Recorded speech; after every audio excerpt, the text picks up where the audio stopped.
we need to start seeing the changes now working, but it's only after understanding and tunajua huwa wanataka ni and then for the last part of the program, the policy and lobbying, which I will take us through that to come up with a strategy of how we really come up to do petition. And IPCC, the International Panel on Climate Change, will come up with a definition that goes, it is the presence of people, livelihood, species or ecosystems, environmental functions, services and resources, infrastructures or economic, social or cultural assets in places and settings that could be adversely affected. In other words, it involves the degree to which people or systems experience or are expected to experience climate change impact. So, kama umeelewa this definition by IPCC, it means that it's trying to refer to a degree, a level. So this is the degree of the experience of impact by people or etc. So basically, these two terms go together because vulnerability has degrees. So the degree of vulnerability you have depends on the exposure you have. But the second thing is the concept of carbon trading. Many African countries were quick to embrace that idea. And I'm not saying it's bad or anything, but it is bad in a way because it's like they're paying to continue producing these greenhouse gases. And this money, sometimes if you, right now most of us are adults, yeah? Or okay, let me just say these are all community-based activities we're doing here. How many times have you gotten funding from the government or from whatever negotiations are made to utilize in your project? Have you even gotten funding? And IPCC, the International Panel on Climate Change, will come up with a definition that goes, it is the presence of people, livelihood, species or ecosystems, environmental functions, services and resources, infrastructures or economic, social or cultural assets in places and settings that could be adversely affected.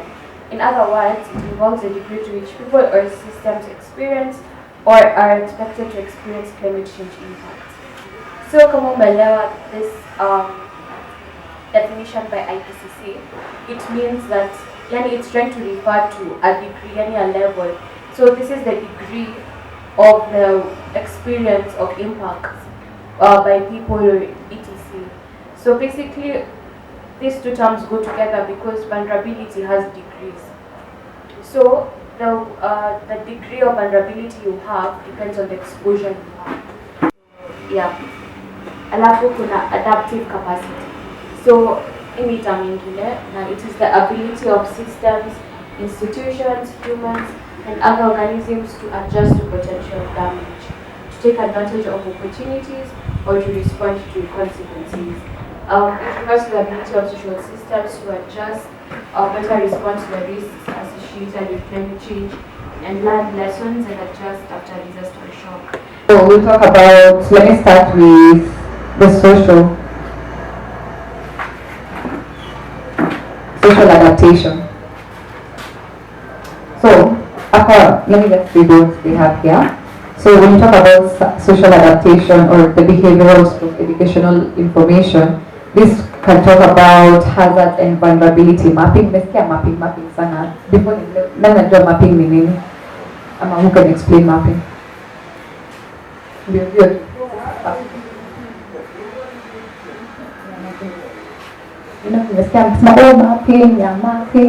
Mapping.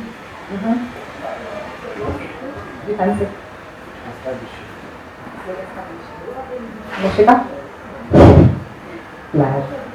Yeah. So we have hazards and vulnerability mapping or vulnerability established. So land and water conservation techniques, agricultural practices, livelihood diversification, communication campaigns on climate change. So this is just basically like social, like right now we're in a social setting, right? So we can talk about like the vulnerability mapping, like how can we adapt socially by vulnerability. Then we have like land and water conservation techniques. So how can we preserve this water socially? Like see for another side like within the schools, like kuna clubs, like that's basically you can adapt by socially by teaching them on like water conservation, land techniques, etc. Okay, like an example, you must get the developed countries, they have adapted. So unasema they have drills when a hurricane is coming, right? Well, like, oh, hurricane is coming, they know what to do. No, windows, we stay on the ground basically. So that's just basically they've adapted so socially. So oh yeah, we have a water system. You don't even know in the community how that water system those alarms to make or when you hear the alarm, what should you do? So that's just basically how you can make it more effective by adapting, by teaching these social things.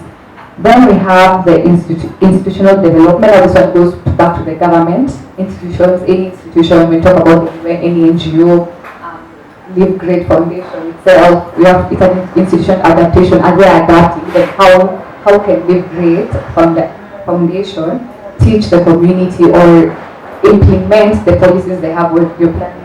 How can you make it effective in Kibera by adapting? Kazi kwako. Kazi kwetu. Yes. So building a climate resilient future, we can strengthen our infrastructure. I said that by fixing our roads also, fixing our drainages. I think that's a universal problem where I'm from. So yeah, we need to work on that. Sustainable practices, like inventing smart ideas. Smart ideas. So as youth, engineers, anyone, you have something creative to, something impactful, you can implement that in adaptation. And then we have community collaboration, like what we're doing here. Without the community, you can't adapt. You can't adapt alone. It's hard. How can I build those houses alone? You need someone to fix the lights, everyone needs to collaborate as a community at large. So Sarah had to talk maladaptation real quick. So what is maladaptation? You can just raise your hands. You've heard the word maladaptation. Okay, let me teach you. Okay. So maladaptation, I'll simplify the whole process by just saying it's when adaptation goes wrong, basically. When adaptation goes wrong. So basically, like we're trying to fix. Let me localize this. We're trying to fix this problem at the river. It's good ideas. I'm talking about the roads. I'm talking about the infrastructure. But when you over-adapt, you can cause a problem. Now we can even have issues when you over-adapt something. When you try to fix something and then it can cause a problem. So an example. Let me just read the one I have here. Building walls to stop floods by making people to move to risky areas. I usually maintain the community because we're doing this for the community. As I'm trying to build here, I'm taking you guys at security, food, anything. You're already causing a problem as it is because a house will not be built in one day. This time, how can we adapt as we think of solutions for the river and all that? How can we adapt without causing maladaptation in Kibera, right? Msifanye vitu alafu hata kuna watu wakurudi kuishi hapo iko ile done zero work basically.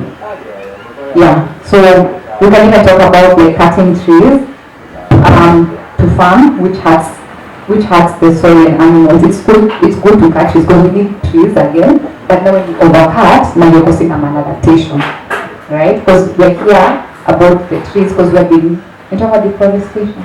Yeah, deforestation, that's cutting down trees. So we are not maladapting. Okay, we have done this. No, how do we malad? It's now causing a problem. So I have to ask a question before I continue with my adaptation. Do you guys think we should mitigate or we should adapt? Let me just get your opinion before you get an adaptation. An opinion. We should mitigate why?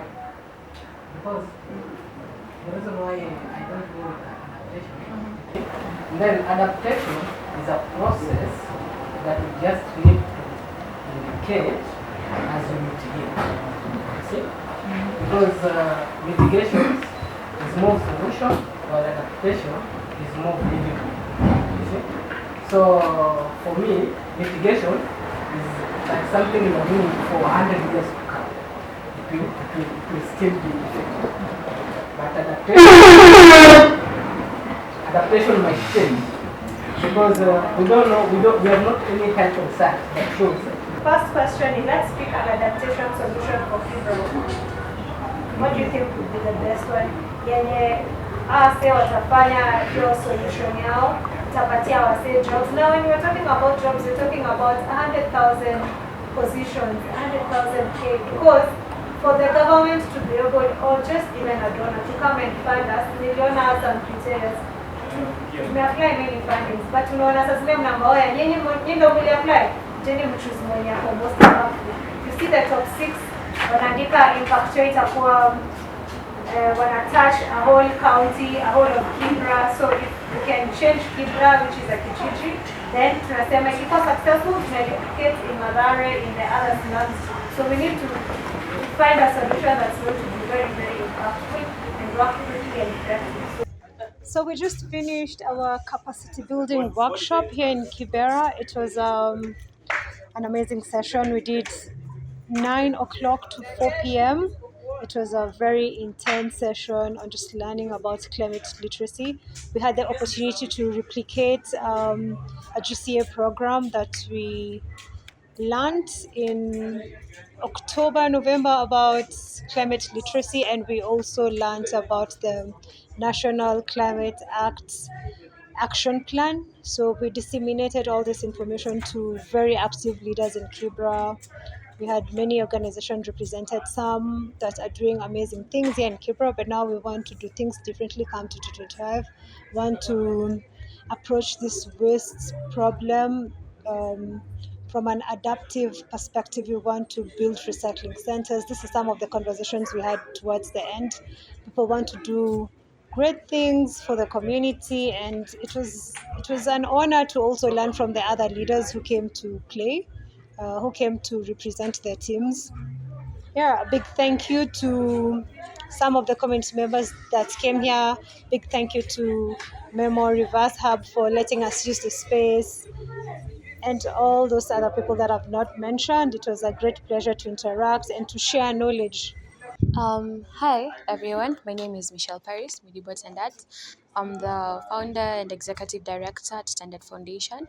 I was very excited when I was invited to collaborate for this climate literacy program by LiveGreat Foundation, and it's been really amazing. Today we've been here in Kibera, and we have interacted with various CBOs and community-based workers who have been talking about so many great things, especially to deal with climate change, and not just that, the risks, how they go about it, sensitizing like climate change information and climate literacy, and also the different dynamics such as the different effects on different genders, especially young mothers and such things, the feeding program, so many things that they're doing over here, and that is really amazing, and I feel like is really important, especially when it comes to the humanitarian work that is still relevant to this moment. So it's been a very life-changing moment for me because I've seen a lot, like there's a lot of land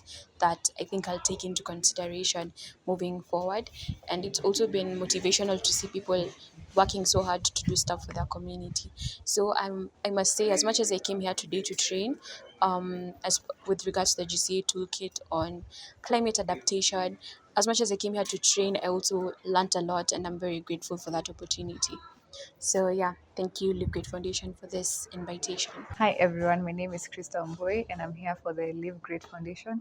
I'm here with Standard Foundation and I was happy to be a part of this event. It was very enlightening to see the whole community coming together to look for solutions that resonate with their community, and it was fun to see how they come together, they think of solutions, and I've also learned from myself things, and also like the people here doing great things, and I'm just happy to be here. It was a learning moment as well, and I'm happy to have shared the knowledge I had for the LiveGreat Foundation, and I hope to see it better and better, and for Kibera to be a better community. Like the sky is not the limit, and yeah, thank you for having me.